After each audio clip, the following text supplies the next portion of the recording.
Bismillahirrahmanirrahim. Kıyamatта кейбір kafırlar ala terisine çökkөндүктөн алар акыр айтат экен: "Я Rabbi, тозокко киргизип болсо да райым кылчы" дейт экен. İbn Abbas radıyallahu anhu'dan rivayet келет. Пайгамбарыбыз sallallahu aleyhi ve sellem айтат: "Бардык пайгамбарларга Аллах Таала дуа кылганга өкүм берген, ал дуасы сөзсүз түрдө дүйнөдө кабыл болгон эле. Бардык пайгамбарлар өзүнүн дуасын дүйнөдө кылышкан эле. Бирок пайгамбарыбыз Мухаммад Мустафа sallallahu aleyhi ve sellem айтат: "Мен өзүмдүн дуамды кыямат күнгө калтырып койдум, үммөт үчүн шафаат кылып дуа кыламын" деди. Пайгамбарыбыз айтат: "Жакшылап укула, ана сайyidu валади Адам вала фахра". Адам баласынын арасынан эң мырзасы менмин, эч кандай мактаныч эмес. Жана жер эң биринчи мен үчүн ачылат. Жана кыямат кайымда мактоонун желеги менин колумда болот. Ушунун алдында бардык адам баласы чогулат.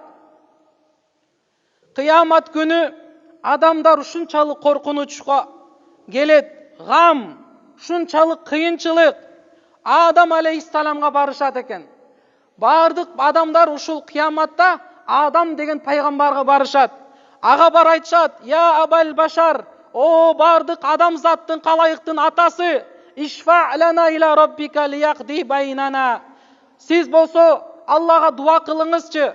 Аллах Таала бизди ушундай шафаат кылып куткарып бейишке алып кетсин дейт. Десе Адам атабыз айтат: "Жок, мен өзүм бейиштен күнөө кылып коюп бейиштен түшүрүлгөн элем. Мага бүгүн эч кандай уруксат жок. Нух пайгамбарга баргыла". Нух пайгамбарга барышат, ал дагы уруксат жок дейт. Муса пайгамбарга, Иса пайгамбарга барышат, эч ким ага уруксат бере албайт. Акыры келип пайгамбарыбыз Мухаммад sallallahu aleyhi ve sellem пайгамбарыбызга келишет. Пайгамбарыбызга келип айтат: "О Мухаммад, ишфа лана иля роббика". Аллахтын астына бизге шафаат кылыңызчы дейт. Ошондо пайгамбарыбыз айтат: "Фаятуни", мага адамдар келишет. "Фаюзанули", Аллах мага уруксат берет. Мен Аллахтын астына саждага барамын, Алладан сураймын. Алла мага уруксат берет. Мен адамдарды шафаат кылып бейишке алып кетемин" дейт.